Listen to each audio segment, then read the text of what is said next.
Summer 2019 has been a really good season. However, there seems to be something missing. What could it be? Oh, I know. How about an actual good Isekai series?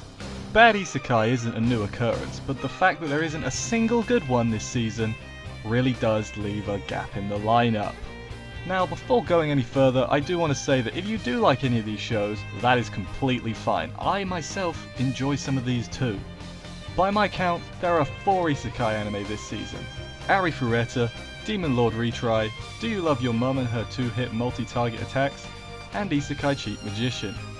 It is strange that we got 4 Isekai in one season, and what's even stranger and more disappointing is that none of them are especially good.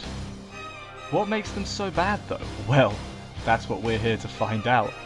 Before getting into it though, I should warn you that I will spoil some parts of these series. You'll know which one I'm talking about first, just in case you want to watch them for whatever reason. But enough delay, let's get into this.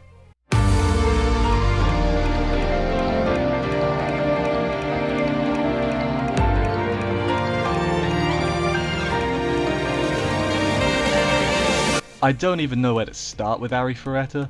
Supposedly they're completely murdering the source material, but I haven't read that, so I can't comment on it. What I can comment on is the fact that they skipped the actual isekaiing in an isekai anime. Now this might not sound like a big deal, but trust me, it is. We don't get the initial explanation on the state of the world that led to them being summoned in the first place. Literally, the opening shot is our main character Hajime falling into the abyss. What? Who is this person? How did this happen? And should I care? Because I don't! Despite the fact that I haven't read the source material, you can clearly tell that there's been so much cut out that it's way more confusing than it needs to be for most of the time. When the recap episode, yes, there's a recap episode 5 episodes in, anyway, when the recap episode is easier to follow than the actual series, you know something is wrong. Anyway, during the first episode, Hajime becomes a very edgy boy and is so over the top with his facial expressions, it's actually funny. Here's the thing. Because we don't see what he was like before he goes full Tokyo Ghoul, we feel absolutely nothing for this transformation. I've seen people compare him to Naofumi from Shield Hero in their motivations and mannerisms, and to some extent, I get it.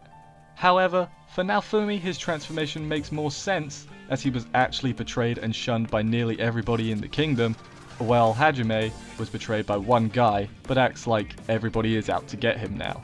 It makes him come across as a child throwing a tantrum and immediately not very likable. Hajime meets his vampire lolly, she's over 300 so it's fine, and then they begin searching for a way to get home, and that's the incredibly basic version of the plot. Honestly, I can see glimmers of a good series in here, but it's presented so poorly that it's hard to recommend unironically. I do sort of feel like they must be aware of how not good this is though. I mean, he shoves a rod up a dragon's butt. Speaking of that dragon, that leads me to another of the biggest talking points of this show, and that's the absolutely wretched CG. Not only do monsters look out of place compared to the characters, but the way they move is so jagged that I can't honestly believe someone approved of this. Admittedly, I don't think I've laughed so hard at bad CG, so I guess we'll consider that a positive. If this series does legitimately interest you at all, I think the better option is to do what all the fans of Refaretta say and pretend this doesn't exist and read the light novel instead. This anime series though, it's like a car wreck. You know you shouldn't watch, but you do anyway. Now seems like a really good time to mention the Isekai sandwich. What is that, I hear you ask? Well, every sandwich has bread. The bread is the getting sent to another world part. You know, the bit that makes an Isekai anime. The bit in between the bread is what makes it good or at least different. So you've got your Isekai with slime, suffering, smartphone, and so forth. This brings us nicely to Isekai Cheat Magician, which forgot to add an ingredient. Isekai Cheat Magician is bread. Honestly, this section of the video has been really difficult to write because this show has so little that makes it stand out, but I'll do my best. At the beginning of the series, our protagonist Taichi gets summoned to another world, and the unique thing about this show is that his friend gets sucked in as well. It turns out that they're overpowered at using magic, who isn't these days, which leads to the first problem with this show. No, not the fact that they're OP. Overpowered protagonists can work. Hell, it's one of the few things that Smartphone did well on occasion. No, the problem is that, and this is stated by the characters in the show itself, Taiji is supposed to have the strength to take on an army by himself, but then at the first sign of conflict, he's beaten to a pulp. Good job, dude. Other than the power system not making much sense, there's not much wrong with this show, right? Wrong. They try and do some interesting things with Taichi and Rin's relationship, but that ends up boiling down to, hey, Rin, I don't want you to kill people. But I wanna. Oh, okay then. The side characters are negligible, aside from one. That's Anna, and... Are the spoiler people gone? Okay. Good. She's a character whose sole role is to give Taichi a reason to actually use his power when she dies. It's a shame because there was a beginning of a good story arc for her there, with her redemption from being an assassin and her knowing Taichi will choose Rin in the end. It's nothing groundbreaking, but it would have been a lot better than killing her off after a few episodes just so Taichi can become OP, which he was meant to be the whole time. Heck, she could have still died, but not for such a stupid reason. So Taichi, after being wrecked for the first half of the season, then becomes OP, and at least he's finally living up to his potential with him destroying enemies with ease. And then there's the part where he lets his powers be sealed to fight a bad guy, and that is where I finally gave up on Taichi as a character. I'd like to think that I lasted longer than most people. I guess I'll briefly mention the villains. They aren't very good. They try and make them more than just the bad guys towards the end, emphasis on the word try. Overall, Isekai Cheat Magician is bland, does nothing especially well, and I can't even really recommend it as a time waster. It's that boring.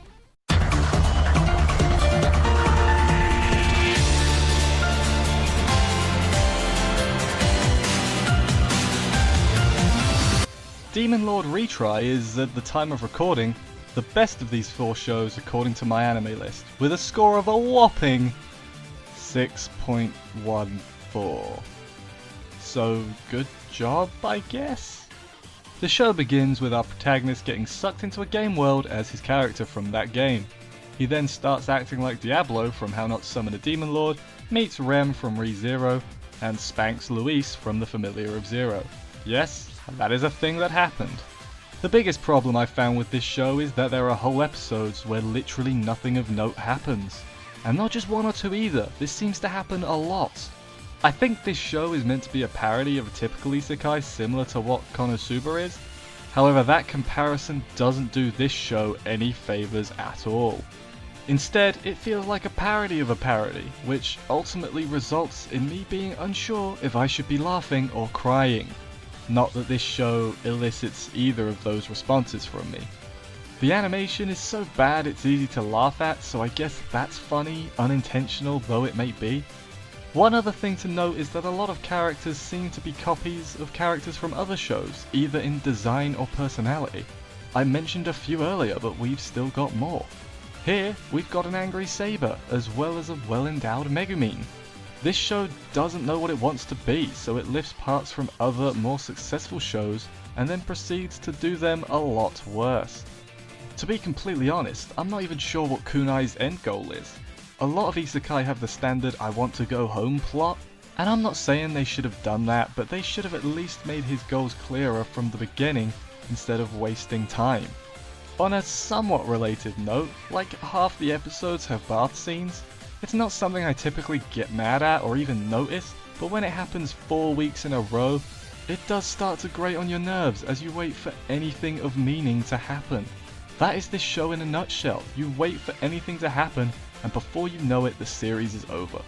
None of the characters get sufficient time to develop their motives or backstories, with the series choosing instead to throw as many characters at you as possible. It's absolutely quantity over quality, although I must admit I am a fan of some of the designs, even if they're not that unique as I've already pointed out. I find it really hard to recommend this show unless you've exhausted pretty much all your isekai options. It's not the worst isekai I've ever seen, but it is worse than most.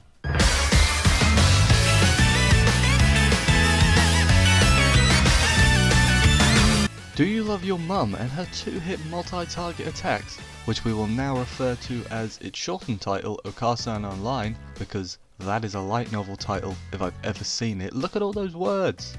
It's probably the most immediately eye-catching of these 4 shows, and that's because it's an isekai, but with mum. Imagine going to another world with your mum. That would be terrible, actually. Surprisingly enough though, the first few episodes actually aren't that bad. They're nothing groundbreaking, but they actually manage to make me laugh a bit, which is more than I can say for most of these shows. The whole idea of getting isekai to strengthen your relationship with your mum is quite frankly ridiculous, but because this show is clearly a parody trying to be Konosuba, it sort of works. If only it stayed that way. It's actually quite fitting that I mentioned Konosuba, because this show is clearly trying to be it, but with more mum, which definitely makes it better. It doesn't know what it wants to be, which I feel is a running theme in this video. One minute it'll be a parody, the next it'll be super ecchi, before trying to teach you a life lesson about parent-child relationships. Keyword being trying. Problems begin to arise pretty quickly. They really like running a joke into the ground in this show. Wise could only get her magic sealed so many times before I stop being mildly amused by it and start rolling my eyes. None of the characters are particularly special, I mean, this is just Lily from Danmaki. Except maybe Best Mum, but even she can start grating on you after a while. Everything I've mentioned so far I can accept as being bad and moving on with my life. However, the way this show handles its main conflicts is terrible.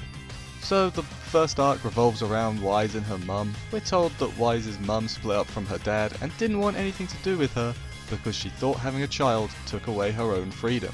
Fair enough, I thought. This kind of thing isn't that uncommon in reality.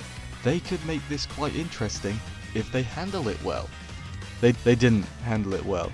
So how do you think they resolved this?